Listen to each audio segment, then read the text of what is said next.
আল্লাহ পাক ইমানদার বান্দাবান্দীদেরকে ডাক দিয়ে বলেন, ইমানদার বান্দাবান্দীগণ, তোমরা নিজেরা জাহান্নামের আগুন থেকে বাঁচো, নিজেদের অধীনে যারা আছে তাদেরকেও জাহান্নামের আগুন থেকে বাঁচাও। আমি আপনাদের কাছে আমার হৃদয়ের একটা বেদনা প্রকাশ করতে চাই। মাদ্রাসা অনেক হইতেছে, বাচ্চাদেরকে আলেম হাফেজ বানানোর চেষ্টা অনেক চলতেছে, আলহামদুলিল্লাহ। টিচারদের মানে মেহনতের কোনো কমতি নেই, আর ছাত্রদের অভিভাবকদেরও বর্তমান সময়ে মানে আগ্রহের কোনো কমতি নেই, কিন্তু একটা ফাঁক থেকে যায়। আমি আমাদের বড় ভাইকে বলবো এই বিষয়টা যেন মাথায় রাখেন। যেহেতু আল্লাহ বলছেন কু আনফুসাকুম ও আহলিকুম নার, তুমি নিজে জাহান্নামের আগুন থেকে বাঁচাও, নিজেদের অধীনে যারা আছে তাদেরকে জাহান্নামের আগুন থেকে বাঁচাও। আমার সন্তান হাফেজ হয়েছে, আমি কথার কথা বলছি, আপনি আপনার সন্তানকে হাফেজ বানানোর জন্য বা কোরআন শিক্ষা দেওয়ার জন্য মাদ্রাসায় দিলেন, কিন্তু বলেন তো দেখি এই মাদ্রাসায় যদি 30 জন স্টুডেন্ট থাকে, ভাই এদেরকে একটু বাচ্চাদেরকে একটু সরান তো এখান থেকে, 30 জন যদি স্টুডেন্ট থাকে, 30 জনের যে গার্ডিয়ান আছে, অভিভাবক আছে, বাবা মা আছে, এটা খুব কিন্তু একটা ইম্পর্টেন্ট কথা। দেখেন একমত কিনা। আমি আমার ছাত্রকে হাফেজ বানাইলাম, কিন্তু এই হাফেজের বাবা নামাজের 10টা সূরা শুদ্ধ করে পড়তে পারে কিনা আমি কখনো মাদ্রাসার প্রিন্সিপাল হিসাবে এটা চিন্তা করি নাই। ইল্লা মাশাআল্লাহ অনেকে করতে পারেন, কিন্তু এটা বেশিরভাগ ক্ষেত্রে দেখা যায় না। হাফেজে কোরআন শুদ্ধ করে কোরআন তেলাওয়াত করতেছে, কিন্তু হাফেজ সাহেবের বাবা 10টা সূরা বা একটা সূরা শুদ্ধ করে পড়তে পারে না। এরকম আছে না? কথা বলে না, আছে না? তাইলে আমাকেও জাহান্নামের আগুন থেকে বাঁচতে হবে, আমার অধীনে যারা আছে তাদেরকেও জাহান্নামের আগুন থেকে বাঁচাইতে হবে, ঠিক কিনা ভাই? আলহামদুলিল্লাহ, খুব ভালো লাগলো আপনাদের এই পরিবেশ। আল্লাহ তাআলা আমাদেরকে এই কথার উপরে আমাকে সহ সবাইকে আমল করার তৌফিক দান করেন। তো আল্লাহ পাক কোরআনুল কারীমের মাধ্যমে ইমানদার বান্দাবান্দীদেরকে ডাক দিলেন। কাদেরকে ডাক দিলেন বলেন? আবার বলেন। ইমানদার। ইমানদার কারা? ইমানদার যারা টুপি পরে, দাড়ি রাখে, পাগড়ি মাথায় দেয়, অনেক বড় মেসওয়াক ব্যবহার করে। আর আজকে তো আমাদের বড় একটা জ্বালা হয়ে গেছে, ঐক্য কি করে অনৈক্য করা যায়। টুপি দেখে বিচার করে, পোশাক দেখে বিচার করে, কথা বলে না। আমি মুসলিম হিসাবে অপর মুসলিম ভাইয়ের আমল আমি যাচাই বাছাই করব পোশাক দেখে নয়, কোরআন সুন্নাহর মাপকাঠি দিয়ে, কথা বলে না। যারা আসতে কথা বলবে মনে করবেন যে এরাই সম্ভবত অনেকের পক্ষে, এজন্য আমাদেরকে ঐক্য হতে দিতে চায় না, এজন্য আসতে জবাব দেয়। জোরে কথা বলেন, ঠিক কিনা? আমরা কি পোশাক দেখে দেখবো নাকি কোরআন সুন্নাহর মাপকাঠি দিয়ে? বলেন। কোরআন সুন্নাহর মাপকাঠি দিয়ে। ইমানের দাবিতে কারা সত্যবাদী? ইমানের দাবিতে তারা সত্যবাদী। আল্লাহ পাক বলেন, ইন্নামাল মুমিনুনা আল্লাযীনা আমানু বিল্লাহি ওয়া রাসূলিহি সুম্মা লাম ইয়ারতাবু ওয়া জাহাদু বিআমওয়ালিহিম ওয়া আনফুসিহিম ফি সাবিলিল্লাহ উলাইকা হুমুস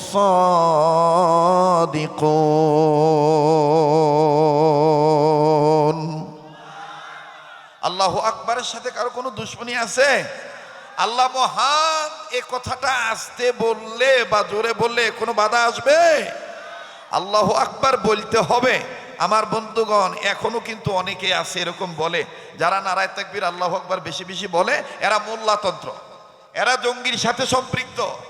কিন্তু ওই দাদাদেরকে বলতে চাই, দাদা আপনার ওই পানি পড়া ওই ট্যাবলেট আর বাংলার জমিনে চলবে না। এই জঙ্গি, এই ভঙ্গি, এই মোল্লাতন্ত্র, এই জঙ্গিবাদ, উগ্রবাদী, মৌলবাদী, এই সমস্ত কথা বলে ইসলামী আন্দোলনকে আর দমন করা যাবে না, ঠিক কিনা বলেন? কেননা আমাদের দিলের তামান্না একটাই, সেটা কি? আমরা শেষ সময় পর্যন্ত, মৃত্যুর আগ পর্যন্ত ইসলাম নিয়ে, কোরআন সুন্নাহর বিধান নিয়ে টিকে থাকতে চাই। এতে যদি জীবন চলে যায়, জীবন চলে যাবে, কিন্তু ঈমান ছাড়ব না, ঠিক কিনা বলেন? আমার ভাইরা, আমার বন্ধুগণ, কোরআনুল কারীমের শিক্ষা গ্রহণ করতে হবে। ইলমে দ্বীন শিক্ষা গ্রহণ করা প্রতিটি মুসলিম নর নারীর উপর ফরজ। আমার ভাইরা, কিন্তু যারা আজকে কোরআনুল কারীমকে হিন্দু ধর্মের পুস্তকের মতন, গীতার মতন, বেদের মতন, সামবেদের মতন ভিন্ন ধর্মের ধর্মীয় পুস্তকের মতন পুস্তক মনে করে, তারাই কেবলমাত্র শুধুমাত্র একমাত্র কোরআনের রাজনীতিকে অপছন্দ করে। কথা বলেন ঠিক কিনা? আমার বন্ধুগণ, আমার ভাইরা, তবে আমাদের মাথায় রাখতে হবে ব্যাপারটা যেন এরকম না হয় যে ওর চাইতে ওর বাপই ভালো ছিল। ওর চাইতে, জ্ঞানী মানুষ ইশারায় বুঝে নিবেন, ওর চাইতে ওর বাপই ভালো ছিল। সেটা কেমন? এক ব্যক্তি খুব চুরি করে, এলাকার মধ্যে গরু চুর বিখ্যাত আর কি, গরু চুর নামে বিখ্যাত। তো ছেলেরা বলতেছে, আব্বা সমাজে মুখ দেখাতে পারি না, সবাই আপনাকে মন্দ বলে, খারাপ বলে, কেউ ভালো বলে না। কয় বাবা দোয়া কর, মরার আগে তোদেরকে এমন বিদ্যা শিক্ষা দিয়ে যাব, মৃত্যু পর্যন্ত তোর বাপকে সবাই ভালো বলবে। এখন ছেলেগুলো অপেক্ষায় আছে যে আব্বা কি বিদ্যা শিক্ষা দেয়। তো মৃত্যুর আগে ছেলেদেরকে ডাক দিয়ে বলতেছে, বাবা তোর বাপের যেন গোষ্ঠী শুদ্ধা সবাই ভালো বলে, সেজন্য একটা বিদ্যা তোদেরকে বলি। আমি তো শুধু চুরি করছি, আর তোরা চুরি করবি, কিন্তু ব্যতিক্রম। বলে কেমন? বলে আমি গোয়াল ঘর থেকে গরু চুরি করে নিয়ে আসছি, কিন্তু গোয়াল ঘরে কোনোদিন আগুন লাগাই নাই। আর তোরা গোয়াল ঘর থেকে গরু নিয়ে আসবি ঠিকই, কিন্তু আবার গোয়াল ঘরে কেরাসিন তেল ঢেলে দিয়ে আগুন লাগাই দিবি। আমি ডাকাতি করেছি, কোনোদিন মানুষ খুন করি নাই। আর তোরা ডাকাতি করবি, নারী পাইস আর পুরুষ পাস, যাক পাস তাকে মেরে ফেলবি।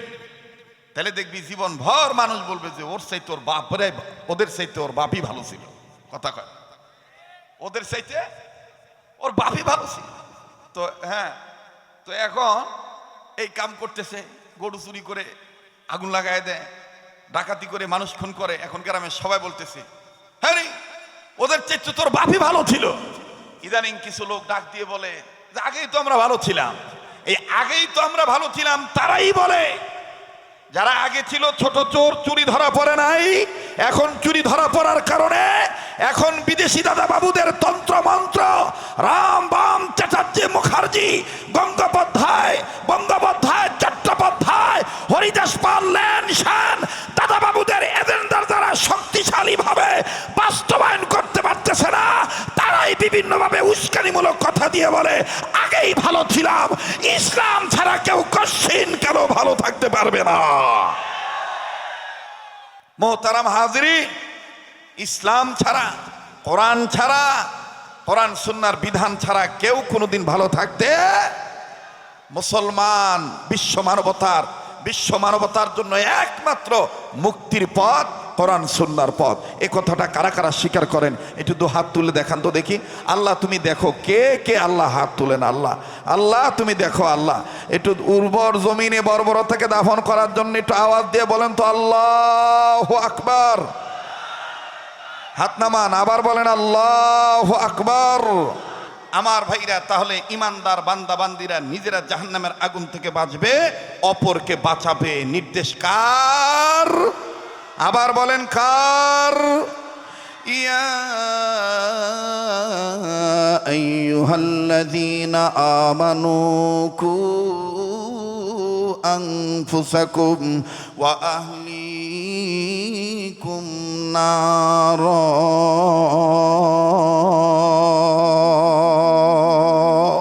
আল্লাহ রব্বুল আমিন ডাক দিয়ে বললেন, নবীজি তামাম পৃথিবীর জমিনে যারা ইমানি দৌলত অর্জন করেছে, এই ইমানদার বান্দা বান্দিদেরকে আমি আল্লাহ রব্বুল আমিন ডাক দিয়ে বললাম, নবী গো, এই ইমানদার বান্দা বান্দিরা নিজেরা জাহান্নামের আগুন থেকে বাঁচবে, নিজেদের অধীনে যারা আছে তাদেরকেও তারা জাহান্নামের আগুন থেকে বাঁচাবে। আরে বাবাজি, তাফসীরের কিতাব খুলে দেখবেন বন্ধু, আহলিকুম নার, অধীনস্থে যারা আছে, অধীনে যারা আছে তাদেরকে জাহান্নামের আগুন থেকে বাঁচাইতে হবে। মুফতি মুহাম্মদ শফি রহমাতুল্লাহি আলাইহি তিনি তার তাফসীরে মারিফুল কোরআনের মধ্যে সুন্দর করে আমার বন্ধুগণ ব্যাখ্যায় বলে দিয়েছেন, যুবক যুবতী তুমি নজর করে দেখো, তুমি জাহান্নামের আগুন থেকে বাঁচতেছো, তোমার অধীনে দেখো তোমার হাত আছে কিনা, তোমার অধীনে তোমার পা আছে কিনা, তোমার অধীনে তোমার চোখ আছে কিনা, তোমার অধীনে তোমার কান আছে কিনা। তোমার হাতকে তুমি জাহান্নামের আগুন থেকে বাঁচাও, তোমার পাকে তুমি জাহান্নামের আগুন থেকে বাঁচাও, তোমার চোখকে তুমি জাহান্নামের আগুন থেকে বাঁচাও। আরে বন্ধু, জাহান্নামের আগুন থেকে বাঁচানোর পথ পদ্ধতি চারটা। আল্লাহ রাসূল সাল্লাল্লাহু আলাইহি সাল্লাম বলে দিয়েছেন, উম্মতে মুহাম্মদীদের জাহান্নাম থেকে বাঁচার পথ হলো চারটি। উম্মতের আলেমগণ বসা আছেন, ওনাদের কাছে জিজ্ঞাসা করে দেখবেন বন্ধু, উম্মতে মুহাম্মদীদের জাহান্নাম থেকে বাঁচার পথ আমার আপনার নবী বলে দিয়েছেন চারটি। জোরে কোন সুবহানাল্লাহ, আরো জোরে জোরে বলেন সুবহানাল্লাহ। চারটির মধ্যে কি কি বাদাল রে? নাম্বার 1 হলো আলেম হওয়া, নাম্বার 2 হলো আলেমের ছাত্র হওয়া, নাম্বার 3 হলো আলেমের কথা শোনা, নাম্বার 4 হলো আলেমদেরকে মহব্বত করা। আমার বন্ধুগণ বুঝে থাকলে বলেন, উম্মতে মুহাম্মদীদের জাহান্নাম থেকে বাঁচার পথ কয়টা? কথা কয় না, মনোযোগ আমার দিক দেন। কয়টা? আবার কোন কয়টা? চারটা। নাম্বার 1 আলেম হওয়া, বলেন। নাম্বার 1 আলেম হওয়া, নাম্বার 2 আলেমের ছাত্র হওয়া, নাম্বার 3 আলেমের কথা শোনা, নাম্বার 4 আলেমকে মোহাব্বত করা। কথাটা এইভাবে না নিয়ে আপনি এইভাবে নিতে পারেন। এই আপনার দিয়াউল কোরআন হিফজ মাদ্রাসায় এসে সকালবেলা দেখবেন নুরানি শিক্ষক ছাত্রদেরকে পড়ায়, দেখবেন একেবারে খুব হেলে দুলে খুব জজবা নিয়ে পড়ায়। আরবি হরফ 29টি, মাখরাজ 17টি। 1 নম্বর মাখরাজ হলকের শুরু হইতে হামজা হা পড়ায় না? তো এখন আমরা এখানে স্টেজে যোগ্য আলেমরা বসা আছেন, ওনাদের ছাত্র হয়ে আমরা একটু জজবা নিয়ে বলি, কথা কয় না? আমি প্রশ্ন করব, জানতে চাইবো, আপনারা আমাকে জবাব দিয়ে সহযোগিতা করবেন। আমি বলবো উম্মতে মুহাম্মদীদের জাহান্নাম থেকে বাঁচার পথ কয়টা? আপনারা স্পষ্টভাবে বলবেন 4টা। পারবেন না ইনশাআল্লাহ? উম্মতে মুহাম্মদীদের জাহান্নাম থেকে বাঁচার পথ কয়টা? কথা কয় না রে? উম্মতে মুহাম্মদীদের জাহান্নাম থেকে বাঁচার পথ কয়টা? এবার বলবো নাম্বার 1 আপনারা বলবেন আলেম হওয়া, আবার যেন আলেম হওয়া এরকম যেন না হয়, আলেম হওয়া। উম্মতে মুহাম্মদীদের জাহান্নাম থেকে বাঁচার পথ কয়টা? নাম্বার 1 আলেম হওয়া, নাম্বার 1। আরে জজবানিয়া বলেন না। নাম্বার 1। নাম্বার 2 আলেমের ছাত্র হওয়া, নাম্বার 2। নাম্বার 3 আলেমের কথা শোনা, নাম্বার 3। নাম্বার 4 আলেমকে মহব্বত করা, নাম্বার 4। এই 4 পথের প্রতীক হবে যারা, কবরে হাসরে মিজানে সিরাতে খাবে না ধরা। আরে কথা কয় না? আমাকে বলছে যে সুরে সম্রাট ভাই, আমি আর আগের মতোই গান টান গাইতে পারি না ভাই, কথা কয় না? আচ্ছা শোনাবো নে, কিন্তু আমি জানতে চাচ্ছি, কষ্ট হচ্ছে না তো বুঝতে? মাদ্রাসার মাহফিল, এই শিক্ষা দীক্ষার প্রয়োজন কি? এই প্রয়োজনীয়তার স্বার্থে এই আয়োজনটা কেন করা হয়েছে, এই বিষয়টা আমি ফুটিয়ে তুলতে চাচ্ছি। আল্লাহুল মুস্তাআন ওয়া বিয়াদিহিত তাওফিক। বলেন না আল্লাহুম্মা আমিন। আবার বলেন তো, উম্মতে মুহাম্মদীদের জাহান্নাম থেকে বাঁচার পথ কয়টা? আমার ভাইরা সবাই বলেন, আর একবার কোন? আমি আবার একটু মুখস্থ করাই সবাইকে, মা বোনরা আপনারাও শুনবেন। উম্মতে মুহাম্মদীদের জাহান্নাম থেকে বাঁচার পথ কয়টা? নাম্বার 1 আলেম হওয়া, নাম্বার 1। নাম্বার 2 আলেমের ছাত্র হওয়া, নাম্বার 2। নাম্বার 3 আলেমের কথা শোনা, নাম্বার 3। নাম্বার 4 আলেমকে মহব্বত করা, নাম্বার 4। এই 4 পথের প্রতীক হবে যারা, কবরে হাসরে মিজানে সিরাতে খাবে না ধরা। সুবহানাল্লাহ বলেন। আলেম ওলামার ছাত্র হইলে অথবা আলেম ওলামার ছাত্র হওয়ার জন্য নিজের বাচ্চাদেরকে, ছেলে হোক মেয়ে হোক, মাদ্রাসায় দিলে কবর থেকে পিতামাতা হিসাবে আযাব থেকে, কবরের আযাব থেকে মাপ পেতে পারে কি পারে না? আল্লাহ মাফ করে দিলে কেউ বাধা দিতে পারবে? যারা বলেন পারবে? আমার ভাইরা, আমার বন্ধুগণ, আল্লাহর নবী নবী মুহাম্মদুর রাসূলুল্লাহ সাল্লাল্লাহু আলাইহি ওয়াসাল্লাম বলেছেন, বাজান কি বলছেন বলছি, তবে বাজান দিক বেদিক ছোটাছুটি করবেন না। অনেকদিন পর আমার বন্ধুগণ রাজশাহী মহানগরী এলাকায় এসেছি, একটু ধৈর্য ধরবেন বন্ধু। সামনে সাংঘাতিক একটা হায়ার অ্যান্টিবায়োটিক তথ্য আমার কাছে আছে, ওটা এখনো শুরু করি নাই বাজান। দেখবেন বাজান বলা মাত্রই চিংড়ি মাছের মতন তিরিং বিরিং খালি লাফালাফি শুরু হবে। একটু ধৈর্য ধরেন বাবা, যেহেতু অনেক দিন আমার বন্ধুগণ এই অঞ্চলগুলিতে আসা আমার জন্য কষ্টকর ছিল। অনেক দিন পর আমার ভাইরা আমি এসেছি। মূল কথাটা আমি আপনাদেরকে জানাই দিচ্ছি, মেসেজটা পৌঁছে দিতেছি। আরে বাবাজি,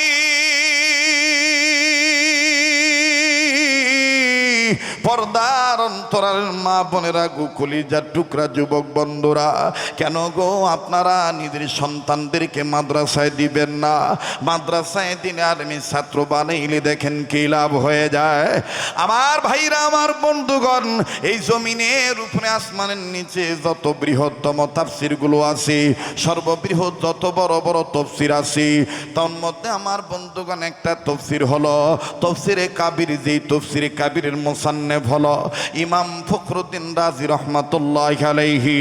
ফখরুদ্দিন রাজি রাহমাতুল্লাহি আলাইহি তিনি তার তাফসীরে কাবীরের মধ্যে বাজান ঘটনাটা উল্লেখ করে বলেন, আল্লাহর নবী মুহাম্মদ সাল্লাল্লাহু আলাইহি সাল্লাম, আল্লাহর নবী মুহাম্মদ সাল্লাল্লাহু আলাইহি সাল্লাম যে বলেছেন, উম্মতে মুহাম্মাদীদের জাহান্নাম থেকে বাঁচার পথ চারটি।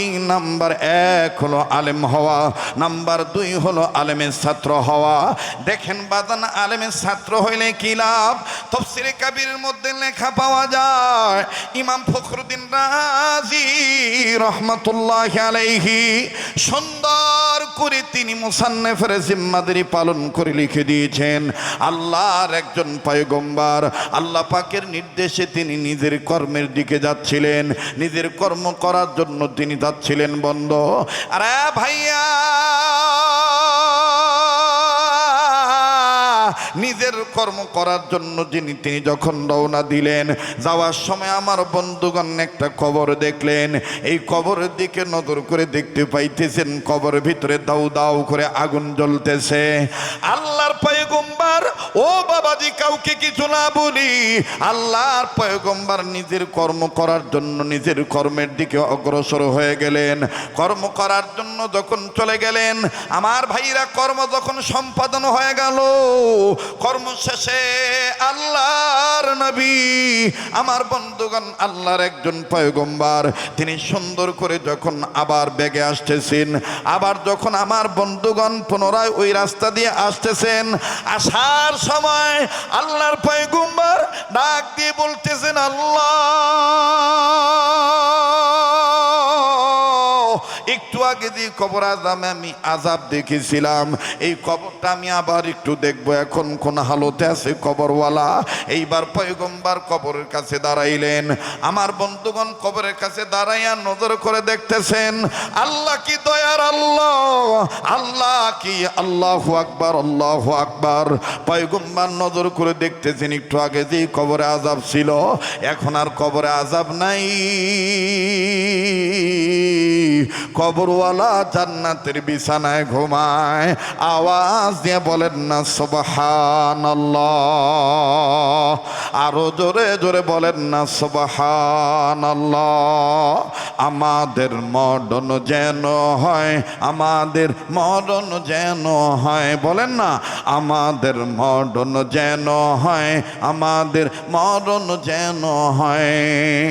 আল্লাহ আল্লাহ বলতে বলতে, নবীর প্রেমে চলতে চলতে, আল্লাহ আল্লাহ বলতে বলতে, নবীর প্রেমে চলতে চলতে, মরণ যেন হয়, আমাদের মরণ যেন হয়। দিনের পথে চলতে গিয়ে মুমিন,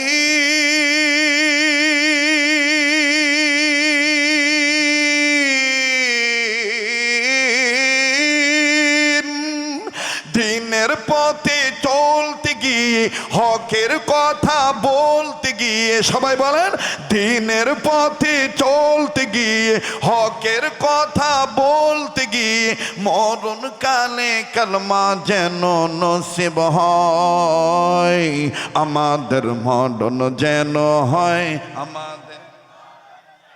হাত উঁচু করে আল্লাহকে দেখান না, চান না, চান না, আল্লাহর কাছে চান না, আমাদের মরণ যেন হয় আমাদের যেন হয়। আল্লাহ তুমি কবুল করো, আমাদের মরণ যেন হয় আমাদের মরণ যেন হয়। আল্লাহু আকবার বলেন। কবরের কাছে দাঁড়ায় পয়গম্বর দেখতেছেন কবরে আযাব নাই, একটু আগে যে আযাব ছিল এখন আর আযাব নাই, কবরওয়ালা জান্নাতের বিছানায় ঘুমায়। সুবহানাল্লাহ। পয়গম্বর সরাসরি ডাক দিলেন আল্লাহকে। বলেন কাকে? আবার বলেন কাকে? ভাইয়া অনেকদিন পর এসেছি, এইভাবে যদি চলতে থাকে আর আধা ঘন্টা সময় কি আমাকে দেওয়া যাবে? কথা কয় না, দেওয়া যাবে? কোনো সমস্যা হচ্ছে না তো? আমার বন্ধুগণ আল্লাহকে ডাক দিয়ে বলতেছেন, আল্লাহ একটু আগে যে কবরে আযাব ছিল এখন দেখি কবরে আযাব নাই, আল্লাহ কারণ কি আমি একটু জানতে চাই। আল্লাহ পাক বলতেছেন, পয়গম্বর এই কবরওয়ালা একটা কাজ করে আসছে, যেই কাজের দরুন আমি রব তার মাফ করে দিয়েছি গুনাহ সব। পয়গম্বর ডাক দিয়ে বললেন, আল্লাহ সেই বান্দাটা কি কাজ করছে আমি জানতে চাই, একটু খেয়াল করে কথাগুলি শুনবেন বন্ধু। রব্বুল আলামিন ডাক দিয়ে বললেন, পয়গম্বর রে এই কবরওয়ালা একটা কাজ করে আসছে, এই কাজের জন্য আমি আল্লাহ তাকে মাফ করে দিছি। বলে কি কাজ আপনি একটু বলেন তো দেখি। আল্লাহ রাব্বুল আলামিন ডাক দিয়ে বললেন, পয়গম্বর এই কবরওয়ালা একটা সন্তান রেখে আসছে দুনিয়ায়, এই সন্তানটা এতদিন কথা বলা শিখে নেই, ইদানিং যখন সন্তানটার মুখে বুলি ফুটলো, সন্তানটা যখন কথা বলা শিখলো, এই সন্তানের মা অর্থাৎ কবরওয়ালার স্ত্রী এই সন্তানটাকে নিয়া, এই বিধবা নারী এতিম বাচ্চাটাকে নিয়া মাদ্রাসা মক্তবে ভর্তি করে দিল, আলেমের কাছে দিয়ে দিল, আলেমের ছাত্র বানায় দিল। আর আলেম মানুষ এই ছাত্রটাকে পাইয়া আলেম জীবনের প্রথম, এই ছাত্রর জীবনের প্রথম ছাত্রকে একটা সবক শিক্ষা দিল। খুব খেয়াল করবেন বন্ধু, পয়গম্বর ডাক দিয়ে বলেন, আল্লাহ এই সবক শিক্ষা দিল কোন সবক আমি একটু জানতে চাই। আল্লাহ রব্বুল আমিন ডাক দিয়ে বলতেছেন, পয়গম্বর এই আলেমের ছাত্র যখন বাচ্চা ছেলেটাও হয়ে গেল, এতিম বাচ্চাটা যখন ছাত্র হয়ে গেল, আলেমের ছাত্র হইল, আর এই ছাত্রটা যখন আলেমের কাছে সবক পড়তে শুরু করলো, তার উস্তাদ তাকে একটা সবক পড়াইলো, যেই সবকের মধ্যে আমার স্পেশাল 3টা নাম আছে, আর এই 3টা নামের সাথে প্রতিটা নামের সাথে আমার 1000 করে নাম জড়িত। আওয়াজ দিয়ে বলেন না সুবহানাল্লাহ, আরো জোরে জোরে বলেন না সুবহানাল্লাহ। এমন 3টা নাম এই ছেলেটা পাঠ করলো, এমন 3টা নাম এই সন্তান পাঠ করলো, যেই 3টা নামের সাথে আমি আল্লাহর 3000 নাম জড়িত, 1000 করে 3000 নাম জড়িত। বাবাজি পয়গম্বর দেখেন কি বলতেছে, রব কি বলেন, এদিক সেদিক নজর দিবেন না, কারো যাওয়া দেখে কেউ যাবেন না। ভাই গো দুনিয়া কিন্তু থাকার জায়গা না, এই দুনিয়ায় কেউ চিরদিন থাকতে পারবো না। জীবনে শেষ বয়ান মনে করে বয়ান করছি বন্ধ, আমার দিল কেন জানি বলতেছি মাহফিল কবুল হয়ে যাবে, আমার নাকটার মধ্যে আল্লাহ ওলাদের গ্রান পাইতেছি বন্ধ, এখানে আমি আপনি গুনাহগারও হইতে পারি, কে জানি নেককার বান্দা হয়ে বসে আছে। ও একজন নেককার বান্দার উসিলায় আমার আল্লাহ রাব্বুল আমিন আমাকে আপনাকে মাফ করে দিবেন বন্ধ। একটু খেয়াল করে শুনবেন বাবা, আপনাদের এই অঞ্চলে অনেক মানুষ এরকম আছে শুধু বক্তা দেখতে আসে, দূরবর্তী স্থান থেকে বক্তা আসলে তাকে দেখা শেষ, আমার বন্ধুগণ তিনি ফিনিশিং না দিয়ে তিনি চলে যায়। আরে বাবাজি মনে রাখবেন বন্ধু, শেষ ভালো তার সব ভালো তার। পয়গম্বর ডাক দিয়ে বলতেছেন আল্লাহ, ওই তিনটা নাম কোন তিনটা নাম? যেই তিনটা নামের সাথে আপনার 3000 নাম জড়িত। আল্লাহ পাক ডাক দিয়ে বলতেছেন পয়গম্বর শোনো, এই 3000 নাম যেই তিনটা নামের সাথে জড়িত, প্রত্যেকটা নামের সাথে 1000 করে নাম। এই 3000 যেই তিনটা নামের সাথে জড়িত আমার নাম, এই তিনটা নাম নিয়ে যখন এই ছাত্রটা সবক পাঠ করলো, আমি আল্লাহ তার বাবার কবর আযাব মাফ করে দিলাম। যখনই বন্ধু পয়গম্বরকে আল্লাহ পাক এই কথা বললেন, আরে বাবাজি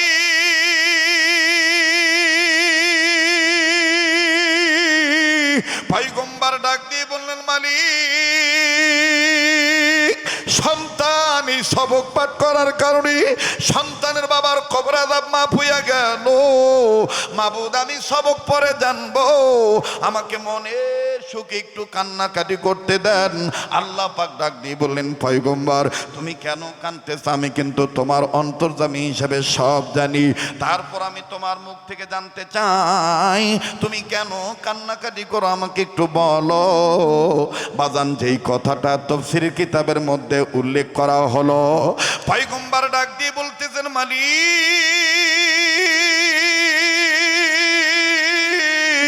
আমার কান্নার কারণ হইল, আল্লাহ তুমি কত দয়ার আল্লাহ, এই মাসুম বাচ্চা তোমার নামের সবক আদায় করেছি, আর তুমি আল্লাহ বাচ্চাকে কেন্দ্র করি বাচ্চার পিতার কবর আযাব তুমি মাফ করে দিলা। আল্লাহ আল্লাহ গো দয়ার আল্লাহ, আমি পয়গম্বরের দিল বলে দুনিয়ার সব ছেলে মেয়েরা যদি এইরকম তোমার নামের সবক আদায় করত, তাহলে সমস্ত সন্তানদের বাবা মার কবর আযাব তুমি মাফ করে দিতা। আওয়াজ দিয়া বলেন না সুবহানাল্লাহ। আরে বাবাজি, মা বাপ মা পাবে কেমনি? বাবা মা তো এখন মাদ্রাসামুখী হতে চায় না, সন্তানদেরকে দিয়ে দেয় কিন্ডারগার্টেনে। তবে বাজান, কোন কিন্ডারগার্টেনকে আমি ইনসাল করে বলছি না, কেননা আমার বাংলাদেশে অনেক কিন্ডারগার্টেনে, কেজি স্কুলে বাজান এখনো অনেক আমার ভাইরা অনেক শিক্ষা প্রতিষ্ঠানে নিয়মিতভাবে আমার বন্ধুগান কোরআন সুন্নাহ শেখানো হয়।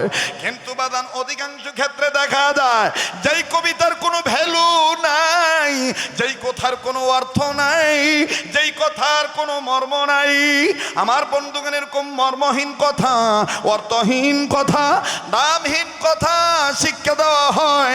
আমার ভাইরা, আমার বাবাজিরা, আমার বন্ধুগণ, আপনারা শুনছেন কিনা জানি না, কবিতাটা হলো মিথ্যা কথা। সেই কবিতাটা কোন কবিতা? আমার ভাইরা অনেক দেখেন তো আমারটা ঠিক আছে কিনা।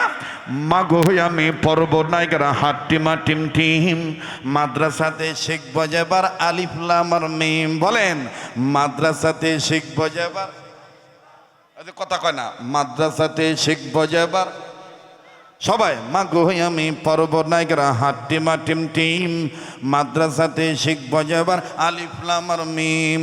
মাগো আমি পর্ব এবার আলিফ বাতাসা, স্কুল কলেজে এসব হয় না শেখা, ঠিক না?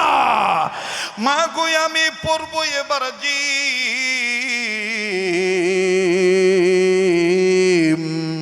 মাগো আমি পর্ব নায়িকারা হাট্টিমা টিম টিম, মাদ্রাসাতে শিখবো যেবার আলিফ লাম আর মিম। দেখি কোরআনের পক্ষে কে কে মাদ্রাসাতে শিখবো যেবার, সবাই মাদ্রাসাতে শিখবো যেবার নারায়ে তাকবীর, নারায়ে তাকবীর। আল কোরআনের আলো, আল হাদিসের আলো। একটু সংসদে চালানোর পক্ষে বলেন না, আল কোরআনের আলো, আল হাদিসের আলো, কোরআন সুন্নাহর আলো সংসদে জালো, কোরআন সুন্নাহর আলো সংসদে জালো, আল হাদিসের আলো সংসদে জালো।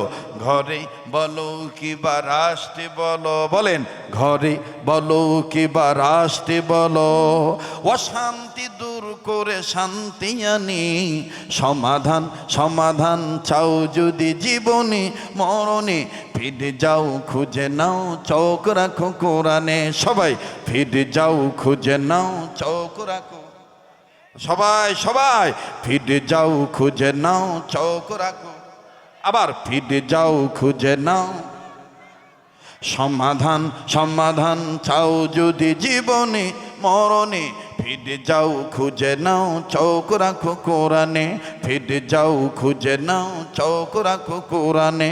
এ বাণী সকলের নয় শুধু মুমিনের।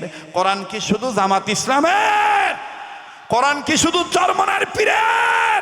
কোরআন কি শুধু উলামাদের? কোরআন হলো বিশ্ব মানবতার জন্য আল্লাহর পক্ষের কালাম, ঠিক কিনা বলেন? এ বাণী সকলের নয় শুধু মুমিনের, এ বাণী সকলের নয় শুধু মুমিনের। যারাই চলবে মেনে ফল পাবে কোরআনের, যারাই চলবে মেনে ফল পাবে কোরআনের। ঘরে বলো কিবা রাষ্ট্রে বলো, মুজাহিদের মতন বলেন না, ইসলামী আন্দোলন কর্মী হয়ে বলেন না, ঘরে বলো কিবা রাষ্ট্রে বলো, আবার ঘরে বলো কিবা রাষ্ট্রে বলো, আর একবার ঘরে বলো কিবা।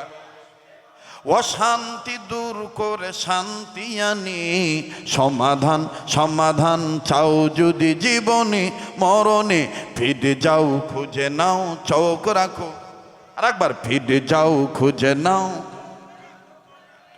এত চির অম্লান চির মুকুতের ডাক, এজ মহাবাণী খোদারি কালামে পাক। বলেন কোরআন কার কালাম? আল্লাহর কালাম। নারায়ে তাকবীর। এত চির অম্লান চির মুকুতের ডাক, এ যে মহাবাণী খোদারি কালামে পাক।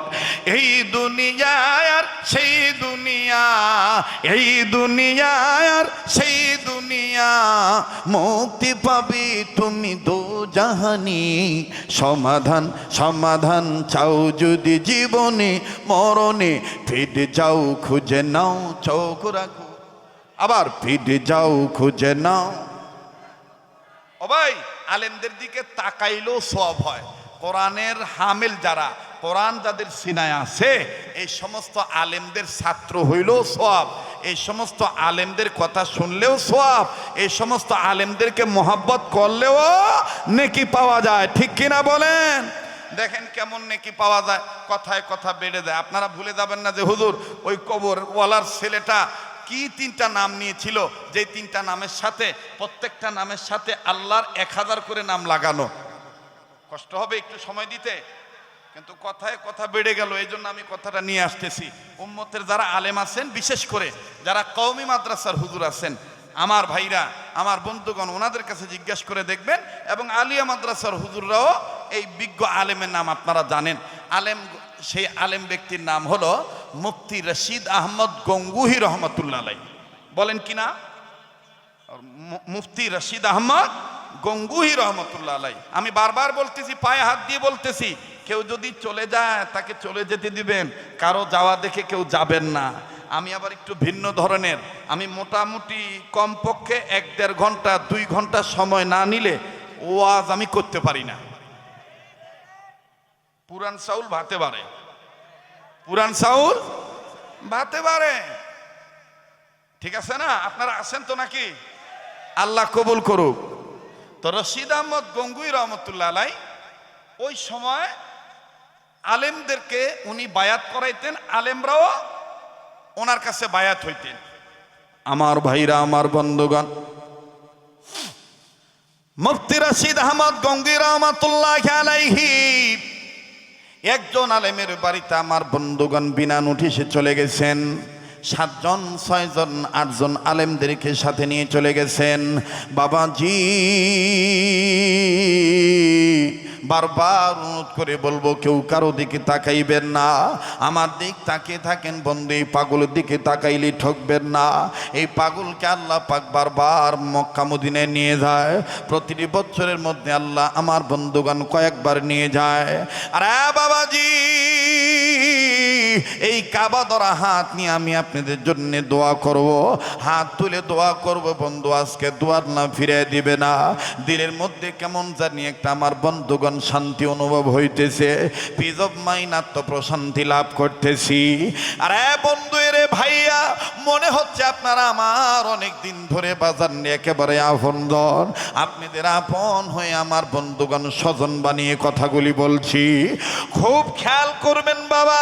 মুফতি রাশিদ আহমদ গঙ্গুহি রহমাতুল্লাহি আলাইহি 7-8জন আলেমকে নিয়ে যখন তার শাগরেদের বাড়িতে চলে গেল, শাগরেদ ঘর থেকে বের হয়ে ডাক দিয়ে বললেন, আলহামদুলিল্লাহ হযরত, আপনি আমার বাড়িতে চলে এসেছেন। হযরত জি, আপনি আমাকে চিঠিটাও দিলেন না, আপনি আমাকে নোটিশ দিলেন না, আপনি জানাইলেন না, না জানাই এইভাবে আপনি চলে আসলেন হযরত জি। আল্লাহর ওলি রাশিদ আহমদ গঙ্গুহি রাহমাতুল্লাহি আলাইহি ডাক দিয়ে বলতেছেন, বেটা রে, গত রাত্রে কেমন জানি তোরে স্বপ্ন দেখেছি, মন চেয়েছে ছাত্রের বাড়িতে আসার জন্য, এই জন্য বিনা নোটিশে বিনা চিঠিতে আমি চলে এসেছি। এইবার বাড়িওয়ালা আলেম মানুষ ডাক দিয়ে বলেন, হযরত জি নেন, আপনাকে এই জায়গায় বসতে দিলাম, আপনি বসে পড়েন, আপনি রেস্ট নেন গো হযরত জি। আমি যদি অনুমতি দিতেন আমি বাজারে যাইতাম, আমি বাজারও করে নিয়ে আসতাম। রাশিদ আহমদ গঙ্গুহি রাহমাতুল্লাহি আলাইহি বললেন, বাজারে প্রয়োজন নেই, আমার খাওয়ার কোনো চাহিদা নেই, আমি খাদ্য খানা খাবো না, আমি তোমার বাড়িতে একটু আসছি তোমাকে দেখার জন্য।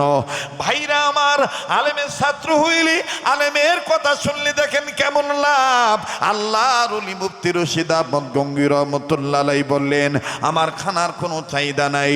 এবার বাড়িওয়ালা আলেম লোকটা ডাক দিয়ে বলতেছেন, ওস্তাদ জি, ওস্তাদ জি, আপনি না খান কিন্তু আপনার সাথে মেহমান নিয়ে আসেন, আলেম ভাইদেরকে নিয়ে আসেন, ওনাদের তো একটা ইজ্জত আছে, ওনাদের তো কদর আছে।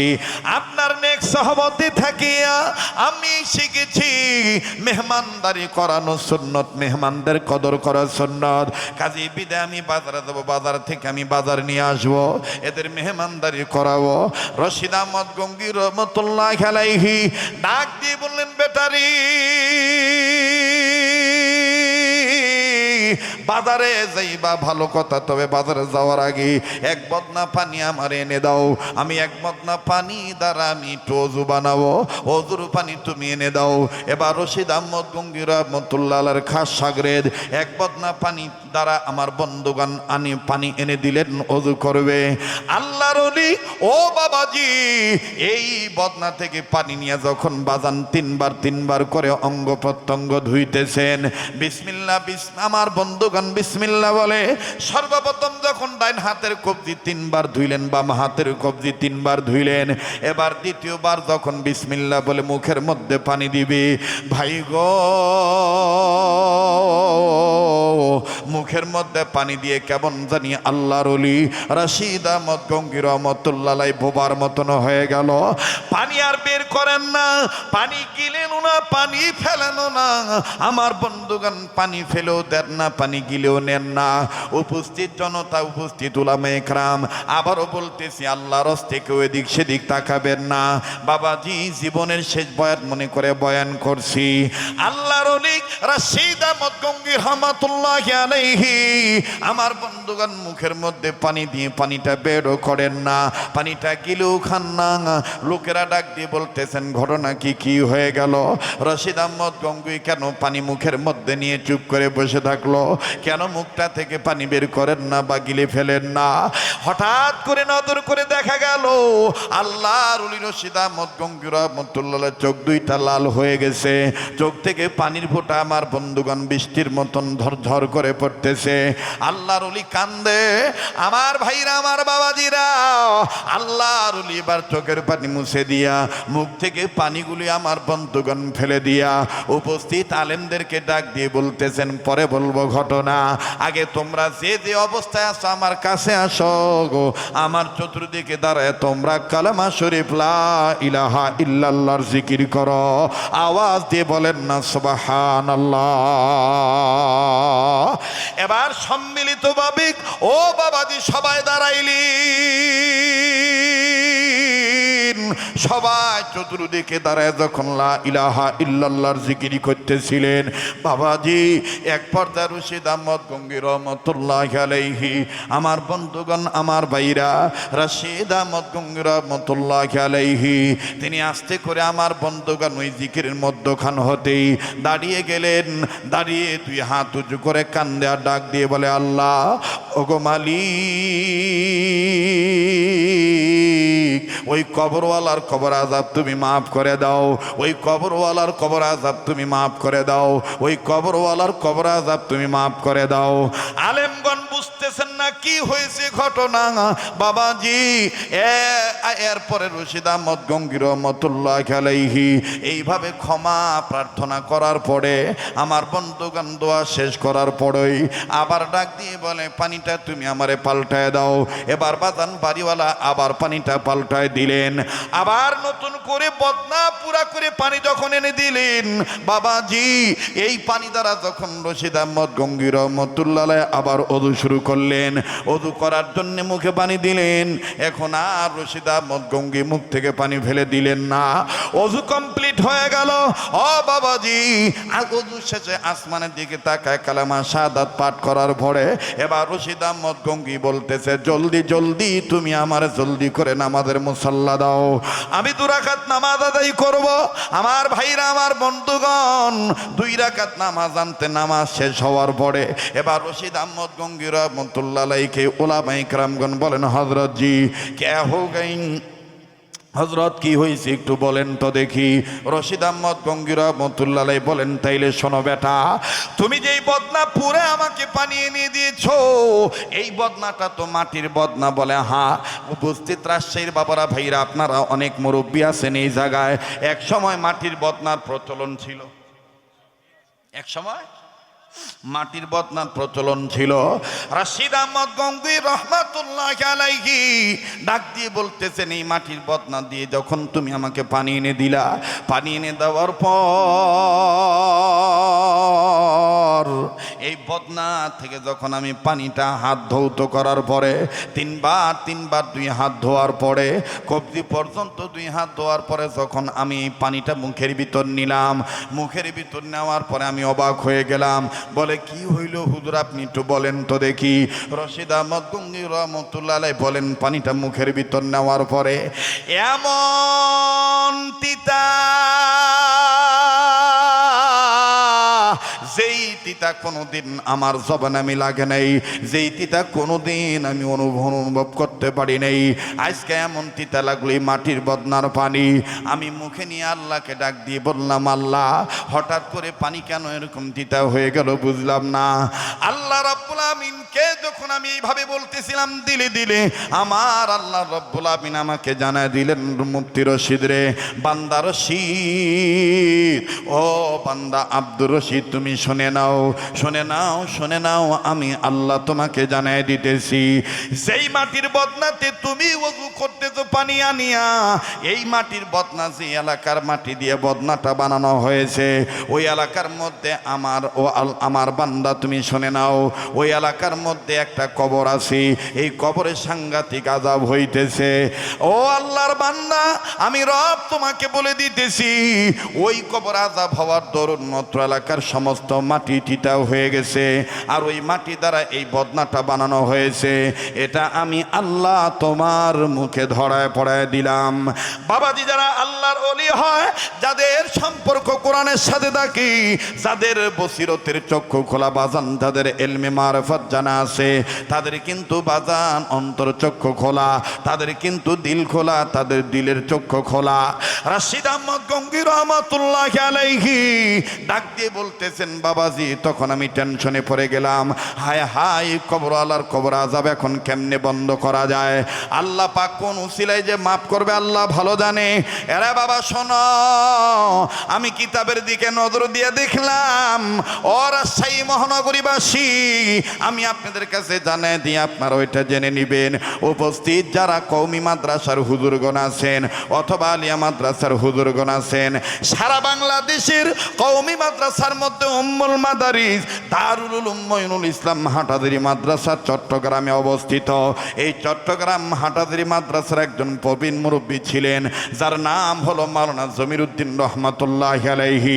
মাওলানা জমির উদ্দিন রহমাতুল্লাহি আলাইহি তিনি তার কিতাবের মধ্যে লিখেছেন, মুসলমানের বাচ্চা শুনে নাও, কথা বলবো আমি একটা, আচ্ছা শুনে নাও। যদি থাকে তোমার ঈমান ছাচ্ছা, যদি তোমার কোনো ইলম না থাকে, যদি তোমার কোনো বিদ্যা না থাকে, আমি জমির উদ্দিন লিখে দিলাম, আল্লাহ রাসূলের হাদিস নকল করে বললাম, তুমি পৃথিবীর যেই প্রান্তে থাকো না কেন সন্তান, তুমি যদি তোমার বাবা মার কবরের পাশে দাঁড়াইয়া একবার যদি কালেমা শরীফ তাওহীদের বাণী শুদ্ধ করে পড়তে পারো, লা ইলাহা ইল্লাল্লাহু মুহাম্মাদুর রাসূলুল্লাহ সাল্লাল্লাহু আলাইহি সাল্লাম। মরহুম মাওলানা জমির উদ্দিন রহমাতুল্লাহি আলাইহি তিনি তার কিতাবের মধ্যে লিখেছেন, কোন সন্তান কোন ইলম জানুক আর না জানুক, যদি মুসলমান হিসাবে কালেমা শরীফের একবার কালেমা তৈবা পাঠ করে মা বাবার কবরের পাশে দাঁড়াইয়া, আমার আল্লাহ রব্বুল আমিন সন্তানের কালেমা পড়ার উসিলায় বাপ মার কবর আযাব মাফ করে দেয়। আওয়াজ দিয়া বলেন না সুবহানাল্লাহ। আরে বন্ধু রশিদ আহমদ গঙ্গী রহমাতুল্লাহি আলাইহি ডাক দিয়ে বলতেছেন, আল্লাহ এখান থেকে অনেক অনেক দূরে কবর, ওই কবরওয়ালার কোনো ছেলেও নেই, কোনো আত্মীয় স্বজন নাই, আস্থা বাঁধন নাই, শ্রদ্ধা বাঁধন নাই, আপন জন নাই, স্নেহ বাঁধনও নাই, পড়োশীও নাই, প্রতিবেশীও নাই। এখন আমি কেমন করে ওই কবরওয়ালার কবর আযাব মাফ করাইতে পারি? আল্লাহ তোমার মায়ার দ্বারা, দয়ার দ্বারা আল্লাহ তুমি আমারে পথ দেখায় দাও। ঠিক তখনই আমার আল্লাহ পাক জানায় দিলেন, রশিদ রে, মুসলমান ধর্মের দিক দিয়া, ইসলাম ধর্মের দিক দিয়া মুসলমান, প্রতিটি মুসলমান মিল্লাতের দিক দিয়ে এক মুসলমান আর এক মুসলমানের ভাই। এক মুসলমান আর এক মুসলমানের কি? জোরে বলেন নাকি? আর একবার বলেন কি? ডাক দিয়ে বলতেছেন, রশিদ মিল্লাতের দিক দিয়ে এক মুসলমান আর এক মুসলমানের ভাই। অতএব যদি কোনো মুসলমান ভাইয়ের পক্ষে যদি কালেমা শরীফটাও পাঠ করে আমি আল্লাহ, তথাপিও মুসলমানের কালেমা পড়ার দরুন তার কবরে আযাব মাফ করে দেব। আওয়াজ দিয়ে বলেন না সুবহানাল্লাহ। আরে বাবা, যখন আমি এই সংবাদ পাইলাম ঠিক তখনই আমি মুফতি রশিদ তোমাদেরকে ডাক দিয়ে বললাম, তোমরা আমার চতুর্পাশে দাঁড়াও, তোমরা আমার চতুর্পাশে দাঁড়ায় লা ইলাহা ইল্লাল্লাহর জিকির করো। যখন তোমরা জিকির করা শুরু করলা, অটোমেটিক আমার কাছে খবর আসলো। আমি যখন বললাম, আল্লাহ ওই কবরওয়ালার আযাব তুমি মাফ করে দাও, আল্লাহ আল্লাহ ওই কবরওয়ালার আযাব তুমি মাফ করে দাও, আল্লাহ আল্লাহ ওই কবরওয়ালার আযাব তুমি মাফ করে দাও। তিনবার বলার পর আর এইদিকে তোমাদের সম্মিলিত লা ইলাহা ইল্লাল্লাহর জিকিরের দরুন আমার আল্লাহ রব্বুল আমিন কবর আলার কবর আযাব মাফ করিয়া দিছে। এইটাকে পরীক্ষা করার জন্যে আমি আবার বললাম, নতুন করে আমাকে মাটির বদনাতে পানি এনে দাও, আমাকে পানি দেওয়া এনা, আমাকে পানি দিয়ে পানি নিয়ে আমাকে পানি দেওয়া হলো। আমি পানি নিয়ে যখন অজু বানাইলাম, হাত ধোয়ার পর যখন আমি বিসমিল্লাহ বলে মুখে দিলাম পানি, এইবার আমি পানি মুখে নিয়ে দেখি পানি তার স্বাভাবিক স্বাদের মধ্যেই আছে। পানি আর তিতাও নাই, পানি আর নুনতাও নাই, পানি তার স্বাভাবিক অবস্থায় রয়ে গেছে। তার মানে আমি বুঝতে পারলাম আল্লাহ রব্বুল আলামিন কোরআনের হামেলদের দ্বারা, আলেমদের ঐক্যবদ্ধ জিকিরের দ্বারা, আলেমদের উম্মতের রাহবারির দ্বারা, আলেমদের দোয়ার দ্বারা উম্মতের কবর আযাব আল্লাহ মাফ করে দিয়েছে। আমি মুফতি রশিদ ওযু বানানোর পর নামাজের মুসাল্লা বিছাইয়া আমি 2 রাকাত নামাজ আদায় করলাম, শুকরিয়া তার নামাজ আদায়। আমি আল্লাহর কাছে বললাম, আল্লাহ তুমি সব পারো, কাজী বাজান উম্মতে মোহাম্মদীদের জাহান্নাম থেকে বাঁচার পথ হলো 4টা। নাম্বার 1 হলো আলেম হওয়া, নাম্বার 2 হলো আলেমের ছাত্র হওয়া, নাম্বার 3 হলো আলেমের কথা শোনা, নাম্বার 4 হলো আলেমকে মহাব্বত করা। আমার বন্ধুগণ, আমার দিল বলতেছে আপনারা যারা এখানে আছেন ছোট বড় সবাই বাদানি 4 গ্রুপের লোক, এখানে 5ম গ্রুপের লোক নাই। কথা কোন ঠিক কিনা? কেউ আলেম হয়েছে, কেউ আলেমের ছাত্র হয়েছে। আমার বন্ধুগণ, কেউ নবীর কথা শুনে আলেমের কথা শুনতেছে, আবার কেউ আলেমদের মহাব্বত অন্তরে নিয়ে নিয়ত করে ফেলেছে হুজুর যতক্ষণ থাকবে মোনাজাত না করে আমরা যাব না। কথা বলেন ঠিক না বেঠিক? যদি ঠিক হয়ে থাকে আওয়াজ দিয়ে বলেন ইনশাআল্লাহ। আবার বলেন ইনশাআল্লাহ। আরে বাবাজি, কাজেই আমি আপনাদের কাছে আর একটা মেসেজ দিতে চাই। যারা বলে আমাদের রাজশাহীতে তো অনেক বড় বড় মাদ্রাসা আছে, কামিল মাদ্রাসা আছে, দাওরা মাদ্রাসা আছে, এই সমস্ত মাদ্রাসায় বড় বড় আলেম তৈরি হয়। এই রকম দিয়াউল কোরআন হিফজ মাদ্রাসা, এই ছোট ছোট মাদ্রাসায় ছাত্র দিয়ে লাভ কি? দান করে লাভ কি? মাওলানা জমিরুদ্দিন রহমতুল্লাহ আলাইহি তার কিতাবের মধ্যে লেখেন, ফ্যানটা একটু সরাই দাও তো বাবা, ফ্যানটা আমার দিক থেকে সরাও, পিছন থেকে ওইদিকে দেন, অতিথিদেরকে দেন। মুসলমান ভাইরা আমার বন্ধুগণ, মাওলানা জমিরুদ্দিন রহমাতুল্লাহ আলাইহি লেখেন, মুসলমানের একটা বাচ্চা যদি এতটুকুন পড়তে পারে, পড়েন আমার সাথে লা ইলাহা ইল্লাল্লাহু মুহাম্মাদুর রাসূলুল্লাহ। বলেন, এই সমস্ত মাদ্রাসায় এই কালেমা শিক্ষা দেওয়া হয় কি হয় না?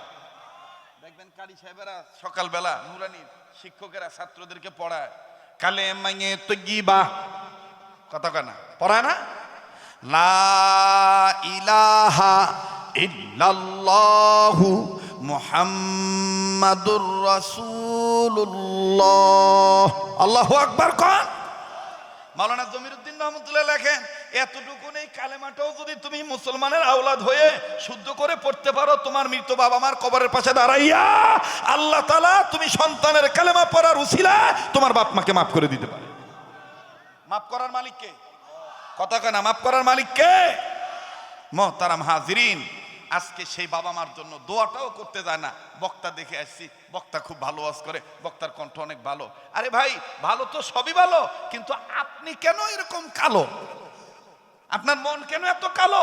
আপনি দোয়াটা করে যান, শেষ ভালো যার সব ভালো তার। মনে রাখবেন, আজকে যদি আপনি যদি আমার আপনার মা বাবার নামে দোয়া করে যাই, অদূর ভবিষ্যতে আমার আপনার বেটা বেটিও আমার আপনার জন্য দোয়া করেই যাবে, ঠিক কিনা?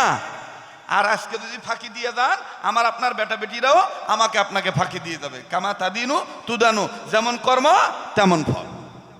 আপনি আপনার বাপের নামে দান করেন নাই, আপনি আপনার বাপ মার নামে দোয়া করেন নাই, আপনার বেটা বেটিরাও আপনার নামে দোয়া করবে।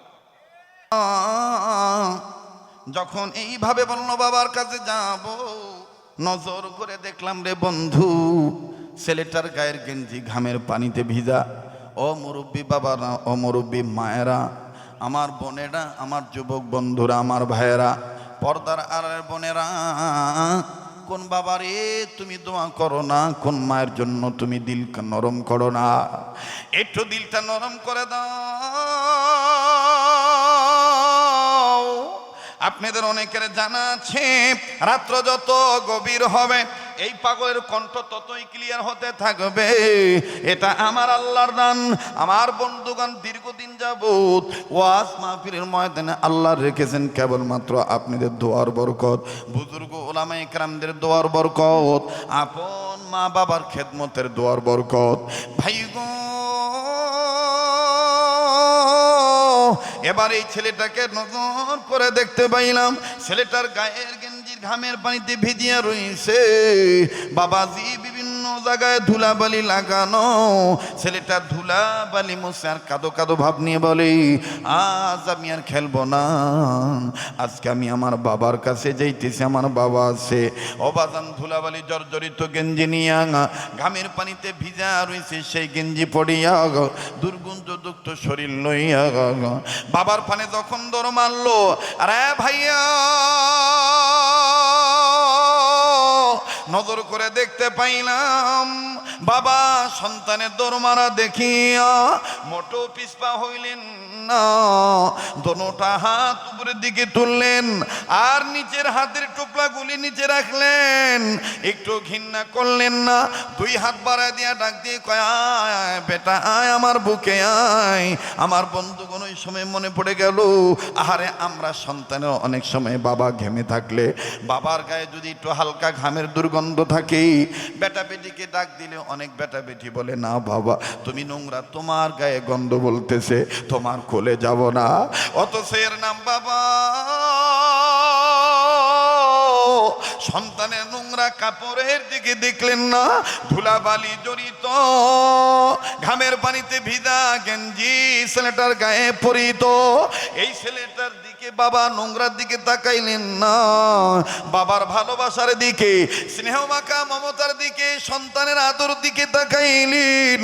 আব্বু যখন দুই হাত বাড়ায় দিলেন, এই ছেলেটা আমার বন্ধুগণ হন হন করে ছুটে চললেন বাবার বুকের পানি, বাবার কাছে যাইয়া সালাম দিলেন, বাবার দুই হাত আমার বন্ধুগণ ধরে মুসাফা করলেন। মুসাফা করার পর বাবা যখন টান দিয়ে নিয়ে বুকে ধরায় ধরলেন, সন্তানটাকে বাবা আব্বু আব্বু বলে চুমা খায়, ছেলেটাও বাবার কপালে চুমা দেয়, গালে চুমা দেয়, আর হাতটা ধরিয়া ডাক দিয়ে বলে, আব্বু বাড়িতে মা কেমন আছে, বাড়িতে আমার ভাই বোনেরা কেমন আছে। পিতা পুত্রের আদরের ডাক শুনিয়া, পিতা পুত্রের আদরের দৃশ্য দেখিয়া মনটা আমার বন্ধুগণ অনেক ভালোই লাগলো, দৃশ্যটা অনেক ভালোই লাগতেছিল। কিন্তু বাদান রে, হঠাৎ করে একটা করুণ চিত্র নজরে ধরা পড়ল। সেই বারান্দায় দাঁড়াইয়া বাপ বেটার আদর দৃশ্য দেখতেছিলাম চাহিয়া চাহিয়া, ওই একই বারান্দায় আমার থেকে কয়েক গজ দূরে 11-12 বছরের একটা সন্তান ওই বাবার আদর দেখেই, আর এই ছেলেটার আব্বু ডাক শোনা, আব্বু বলা দেখে ডাক শুনিয়া, আব্বু ডাক শুনিয়া এই ছেলেটা আমার বন্ধুগণ বারান্দার গ্রিল ধরে কান্দে আর ডাক দিয়ে বলে, আল্লাহ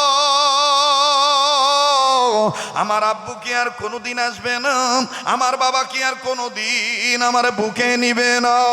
আমারও আব্বু ছিল, আমারও বাবা ছিল, আমার বাবাও তো আমার জন্য এই রকমের অনেক বস্তু নিয়ে আসতো। বাজান রে, ছেলেটার কান্নার আওয়াজ কেমন জানি খুবই হৃদয়ে রেখাপাত করলো। ছেলেটার কাছে যা ডাক দিয়ে বললাম, বেটা রে তোমার কি বাবা নেই, তুমি কান্দো কেন? ছেলেটা ডাক দিয়ে বলেন, হুজুর আমার বাবা নাই, আমার বাবা ছিল, আমার বাবা 2 মাস আগে রোড অ্যাক্সিডেন্টে মারা গেছে, আজকে তাহলে তুমি কান্দো কেন?